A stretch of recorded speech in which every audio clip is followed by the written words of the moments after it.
Hi, welcome to our daily encounter. Today in Hebrews chapter 11, we find a chapter that's basically dedicated to one central thought. And it comes off of the heels of what we read yesterday in Hebrews chapter 10 and verse 38, where it says, "But my righteous one shall live by faith."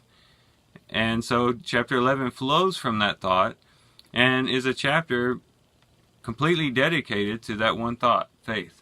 And there's a lot of examples given of people who walked by faith and lived by faith. It has always been God's desire that people would live by faith. It's not just a New Testament idea. In the Old Testament, people were required to live by faith. And you see that running all the way through Hebrews 11. What else you find is that these faith, and by the way, I don't just call them faithful people, I call them faith-filled people. Because they're not just, it wasn't just that they were faithful to God and to what He commanded them, but they lived a life where they were filled with faith. And so they were faith-filled people, and these people had characteristics that demonstrated that they were filled with faith. And we too can have these characteristics in our lives as we fill ourselves up with faith, as we do the things that can allow our faith to grow, such as reading God's Word, expanding our thoughts about God, stepping out in certain circumstances in faith. All the things that we've talked about in previous devotions that can increase our faith. When we do that, these characteristics that we see in Hebrews 11 will just naturally come out. It's not a situation where we read Hebrews 11, see these characteristics and say, okay, I want those characteristics, and so I'm going to start imitating these people. It's not so much about the actions. Those were very important, but it was the faith that drove those actions. That's what we ought to be concerned about, because when we get the faith that drove those actions, we'll be driven to do the same things. And it will just come natural to us. It won't be something forced. And so we want to have our lives filled with faith. But these are some of the characteristics that we can expect as we fill ourselves up with faith.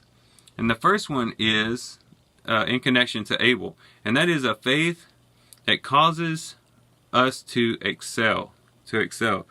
In verse 4 it says, "By faith Abel offered to God a better sacrifice than Cain, through which he obtained the testimony that he was righteous." Abel offered up a sacrifice that was pleasing to God, as opposed to Cain, who was not offering a sacrifice. He was offering up fruit from the ground. Abel was offering from the flock. And God was pleased with Abel's, but not with Cain's. And Abel could have very easily said, you know what? Cain's getting away with this sacrifice. He seems to be getting along okay. I'll just offer up what he's offering. But he didn't. His faith moved him to give what he knew was pleasing to God, and to do it despite what his brother was doing. And when we live a life that is filled with faith, we're going to live a life where we're not so concerned about what everybody else is doing, but we're going to be driven by our faith. And that's going to cause us to live at a higher level, according to a higher standard. And it's not that we're in competition saying, well, I'm going to do greater things than brother so-and-so, and I'm going to accomplish more than sister such and such, and I'm going to do all these great things so that I can rise up above everybody else. It's not all about that. It's just that when you live a life that is filled with faith, you're just naturally going to excel above other people. And they're going to notice that about you. They're going to recognize that this person is living at a totally different level, at a higher level, a higher plateau, and than we are. And it just naturally comes out. It's not that you're being competitive or trying to prove something. It's just going to naturally flow from your life. But people who are faith-filled also live a life that pleases God. Kind of goes without saying, but it's in the text, so let's mention it. It says in verse 5, "By faith Enoch was taken up so that he would not see death, and he was not found because God took him up, for he obtained the witness that before his being taken up he was pleasing to God." So Enoch never had to die. What a wonderful blessing that was. He never died. He was just taken up by the Lord. And so that was based upon the fact that he was living a life that was pleasing to God. And so a faith-filled person will naturally want to do things that please God.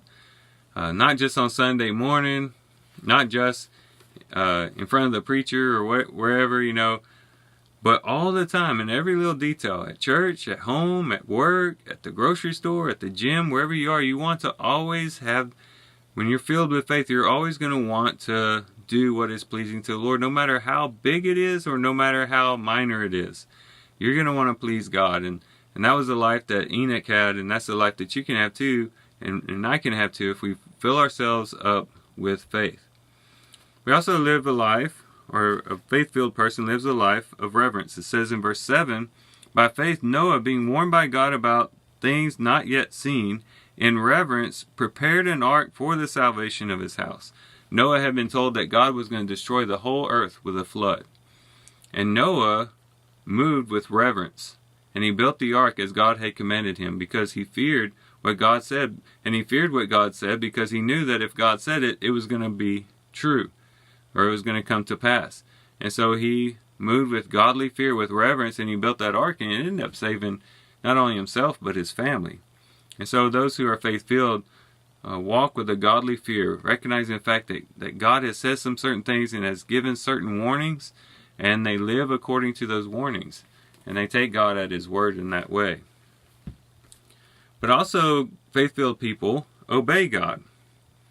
In verse 8 it says, by faith Abraham, when he was called, obeyed, by going out to a place which he was to receive for an inheritance. And he went out not knowing where he was going. By faith he lived as an alien in the land of promise. So Abraham was told, hey, get up out of the land of your fathers and go into a land that I will show you. And this was a strange land. It took a lot of faith by Abraham to just pack up and go, leave his hometown, everything that he's familiar with, the people he's familiar with, the place that he's familiar with. They go into this strange land because God said he's going to give it to him. It took a lot of faith to do that. And sometimes it takes faith for us to step out in obedience when we don't know the end result, when we don't know how it's going to work out. We just obey God because we know at the moment that's what we need to do. Faith-filled people have that characteristic in their life. Faith-filled people also consider God faithful, who promised. That's what Sarah did in verse 11. By faith, even Sarah herself received ability to conceive even beyond the proper time of life, since she considered him faithful who had promised. So she was well past the time of childbirth. And because she took God at his word, and she considered him faithful to do what he promised, she conceived. She conceived contrary to nature. And we can see a lot of great things happen in our lives if we'll just take God at his word and consider him faithful to his promises. If we are faith-filled, we'll of course naturally do that. We'll just accept what God says, even if it seems far-fetched and it seems like something too good to be true. We'll still consider God faithful who promised. But then also faith-filled people are assured of and embrace the promises of God. In verse 13 it says, all these died in faith without receiving the promises, but having seen them and having welcomed them from a distance and having confessed that they were strangers and exiles on the earth. So these are people who, they received a promise, but the promise was for something in the future, in the distance. And they still moved with godly fear. They still obeyed God. They still kept faith in the promises, even though they didn't see them. And when we are faith-filled, we'll be able to believe God whether we see the promise fulfilled right in front of our faces, or if we see it 1,000 years from now.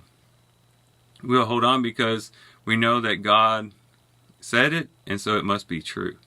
Faith-filled people take God at his word in that way. Faith-filled people consider themselves as strangers and exiles on the earth, as we just read in verse 13. They understand that this place where I live right now on this earth is a temporary place. And it's not that we don't value the blessings that God gives us of a temporal nature here on this earth. We should praise and thank God for all the blessings that we have. But at the same time, we recognize that God has an eternal purpose that goes beyond just our existence here as we see it now. And faith-filled people live according to that truth. and understand that. And it helps them make the right decision at crucial points in their life. Faith-filled people also offer up precious things when it is necessary to do so. In verse 17 and the following verses, it talks about Abraham being willing to offer up Isaac, his own son, the son of promise that God had given him. God had told him, offer him up, and Abraham was about to do it until the angel stopped him. But he was confident in the fact that he knew that even if he killed his son by being obedient to God, that God was able to raise him up, and he'd receive him back as he had him before. Faith-filled people are obedient to God, and they're able to sacrifice a lot for the Lord because they know that God can either give those things back that they gave up in the first place, or can even give them even better things. Whether it's in this life or in the life to come, they will receive better things for what they sacrifice here on this earth. But then also, faith-filled people don't live in the fear of man. In verse 23 it says, by faith Moses, when he was born, was hidden for 3 months by his parents because they saw that he was a beautiful child, and they were not afraid of the king's edict. The king's edict was that all the Hebrew children, the boys that is, were to be killed at birth. But they didn't do that. They hid Moses. They were not afraid of what Pharaoh had to say. They knew there was something special about Moses. And they lived and they moved by faith, and not fearing the king, but fearing the Lord. And of course we should do the same. Don't fear those who can kill the body, and after that can do nothing else, but fear him who can destroy both body and soul in hell. Jesus told his disciples. And then lastly, faith-filled people choose sufferings over pleasures when they need to, when it's necessary to do that. Moses did this. He was in Pharaoh's house, raised in Pharaoh's house with all the pleasures, everything that goes along with being a part of royalty. And yet he gave that all up to fulfill the purpose that God had for him in his life. And he went from having pleasures to having sufferings. And he was driven out of Egypt and had to go live in the wilderness because of his acting by faith. But again, those who are faith-filled are able to do that. They're able to take on sufferings in place of pleasures. It's not only that they just deny pleasures, but when it is necessary, they take on sufferings when they know good and well they could have pleasure. Only faith-filled people can do that. That takes a lot of faith to do that, to give up temporary pleasures. And so these are some characteristics of faith-filled people. Hopefully you have these characteristics. And more importantly, I hope that you have the faith that leads you into these characteristics. And if not, don't fear.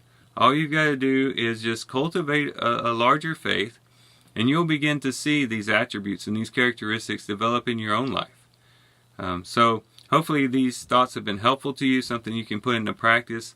I do thank you guys for listening in today. Hope you guys have a great day. Love you guys. God bless.